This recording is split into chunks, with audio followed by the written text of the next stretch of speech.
if your ancestors and guides are constantly calling you lately, I can guarantee you, honey, it is not about your car's extended warranty. So it is time to either pick up, or in fact, you can call them back on your own, no matter your energy.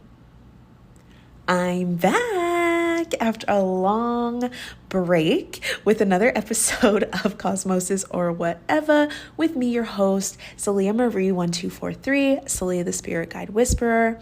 I am your friendly neighborhood psychic, tarot reader, and ancestral energy healer. I'm a spiritual mentor, and you are here because you want some guidance and support on your healing journey, your spiritual journey. You want to learn how to trust yourself, how to grow your intuition, connect with your spirit guides. If so, you are in the right place. Subscribe if that fits your vibe. And if you've been around a minute and haven't had the chance to rate the podcast yet, please do. So on today's episode, it's going to be pretty short, but I feel like this is very powerful. It's been on my heart for some time to talk about this, but divine timing always does what it does, and you are hearing this at this time for a reason. So take that to heart. Okay, this is your reminder. If you have been avoiding your altar, and for those of you who don't have an altar, that's fine. You don't need one, but you're still avoiding your spirits. And if you've been too overwhelmed, too sad, too angry, too anxious to talk to your spirit guides or your ancestors, then this is your sign to go to them anyway. Okay, you don't have to be healed to be held by spirit. We are getting that new age toxic mindset that I can only go to my spirit team when things are good or when I'm high vibe. And we're just throwing that right out of the window. Okay. You are a human.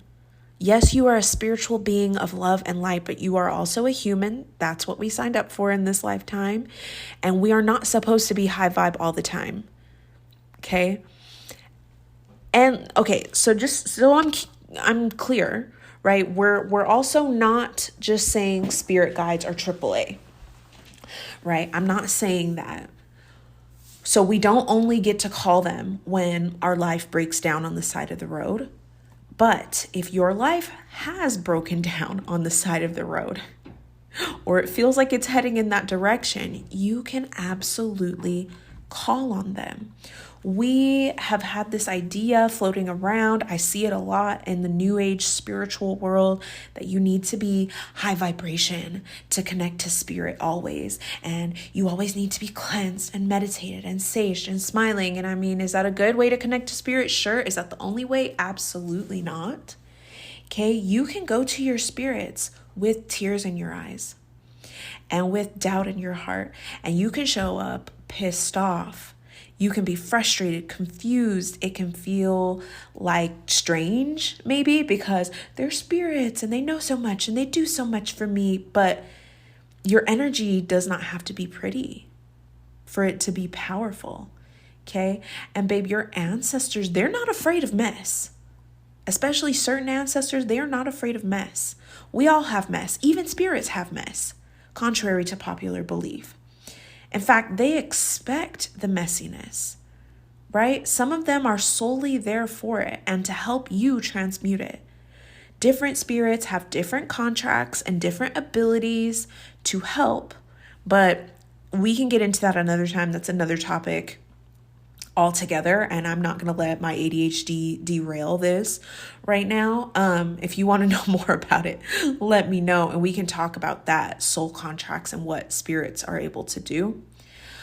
But we a lot of times just think of our offerings to our spirits, to our ancestors, as flowers or water or food, candles, and those are great offerings, but actually, your offerings don't even have to be things. There's a post that's in our Patreon community about offerings to make without an altar. So in that case, it wouldn't even have to be an item. It can be actions. It can be energy. Just search offerings. If you're on the Moonglow Patreon and you need to see that, just search offerings. But for everybody else, keep in mind too, well, I guess for everyone, not everybody else, keep in mind that your energy is also an offering. That's all an item is energy concentrated into matter that feels solid to us. Maybe that sounds woo-woo, but hey, that's what it is from a scientific lens as well, right? However it's packaged, pretty or not, your energy is an offering. Your grief is an offering. Your tears are an offering. Your rage, your confusion, your numbness, all of that is still very much sacred, and it's very much able to be an offering.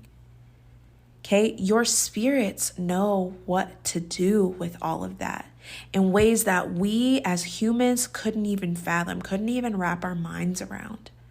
They can take that heavy energy and help you to transmute it into something else, something you need, and you might not even know you need it, right? Peace, purpose, clarity, strength. You don't have to hide the messy parts of yourself, okay?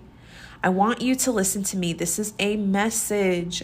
You are not bothering your spirit team. You are not too much for your spirit team. You do not have to be perfect or know exactly what you're doing to speak to your spirit team. They are your team for a reason. The messy parts of you are still valid. Okay? Personally, some of my most powerful moments with spirit and my spirit team have come when I was at my lowest. I've gone to my altar and I have said nothing. And I've just cried hot ass tears for hours. Or I just let the words come out. I'm one of those, like, I need a bunch of drafts before I write something. But I've gone to my altar and allowed myself to be imperfect, just to say things, not really understanding how they quite go together. And sometimes that helps me to realize how I'm even feeling by just speaking to them. And they'll hold that space. You don't need to be perfect. And you can feel them in those moments if you allow yourself to, right? Just giving you love. I've felt them give me their love, allow me the space to be imperfect, to be pissed off, to question and ask, why is this happening? To question them even sometimes. Like, I thought you guys were helping me, right? Just to be imperfect and to cry. And I've felt them with their energy, or even heard them clairaudiently sometimes say, let us carry some of this.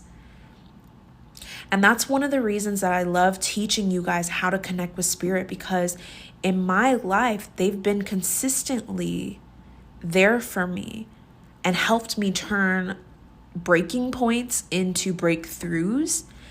And just by coming to them with my tears or my rage or whatever I had left at that time, they're able to be there, show up for me, help me just get things off of my chest, help transmute that energy. That's what they're there for. Do not be ashamed about going to them. Okay, so some simple ways to connect when you feel like you're not in a good place. I want to share that with you guys, and it's very simple, right? If you've been avoiding your altar or your spirits because you feel like, oh, well, I'm not spiritual enough. I haven't been doing my cleansing, and I haven't been lighting my candles or doing my spells or offering my water or whatever it is. Or because you feel like you're in some deep spiritual shit right now, some energetic, like, craziness. Take this as your sign to come home to your spirits just as you are. Okay? 3 simple ways to connect. And there's a lot more ways. These are just 3 off the top of my head, right? Number 1, you can say it out loud or in a letter. Even if all you say to your spirit guides is, I need help, that is enough. That is still a prayer. That is still intentions. That is still connection. So just say it like you know someone is listening, because they are. And if you're more of a writer, write it down. And like I said, let it be messy. You don't have to do a bunch of different drafts and whatever. Let it be imperfect. Let it be messy. Number 2, you can light a candle and just speak over it. Speak your truth. Cry. You can cuss. You can cry. You can say, I don't know what I need, but I'm here.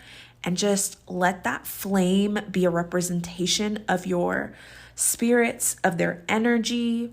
I mean, flames are their own energy, of course, and just let that flame be a witness to whatever you're carrying. Let it burn some of that weight for you. Okay, let it help you transmute. We just did a candle magic class last month for the new moon. And if you're interested in the replay of that, please DM me on Instagram for it. It was an amazing class. And I want you guys to still have access to it. I recorded it. It was beautiful. But you don't even need that. Light a candle. And we talked about that in class. Okay, number 3, be vulnerable. Just be real. Tell your ancestors everything. The good, the bad, the ugly, things that you haven't quite worked out in your own mind yet. And like I said, that can sometimes just help you figure it out yourself. You do not need to make it poetic. It don't gotta rhyme. It doesn't have to be what you think is spiritual in your head. You just need to be honest. You just need to be vulnerable. Right? That honesty and vulnerability is so much more powerful than you realize. And give them permission to help you fix it in alignment with your highest good. That's important. But again, even if you don't have a formal altar, you don't have to have one. You are your first altar. Talk to your guides while you're showering, while you cook, while you're on a walk, before you fall asleep. Okay, they're listening to you. They're always listening. Some may need you to give them permission contractually, right? Energetic contracts, soul contracts, in order to actually do something about it in a way that you might be looking for. So keep that in mind. And again, if you want me to go over that more, I absolutely can. But today, I just want you to do one small thing, especially if you have been having a hard time and you don't feel like there's any end in sight. You could be sad, you could be mad, frustrated, or just feel like you're on your last straw emotionally, energetically. Take 3 minutes, like 3 minutes, sit down, say something to your guides. This is even if you've never connected with your guides before, or you have no idea who they are. You have them. They're there. Okay, the ones for your highest good. Set intentions for the ones who are there to assist you on your highest path, and cry if you need to. Show up. Okay, your ancestors and guides do not need you to be perfect. They just need you to be present. All right, then you allow them to show up for you. Look for the silver linings that they'll show you, because they will. And you don't have to be healed to be held by your spirit team. You do not have to feel good to be guided. Remember that. They are not afraid of your pain in the same way that you might be, right? They've seen worse. They've survived worse. And all of that so that you could live this life and remember that you are not alone. And if you need help connecting, I'm here. You know, your spirit team is there. Right? So that's all for today, y'all. If this resonated with you, or you feel like this will help someone you know, please share it with a friend or let me know what came up for you. I will be back with some more soul medicine here on Cosmosis or whatever very soon. Thanks for listening. Blessings always, always. Take care. Bye.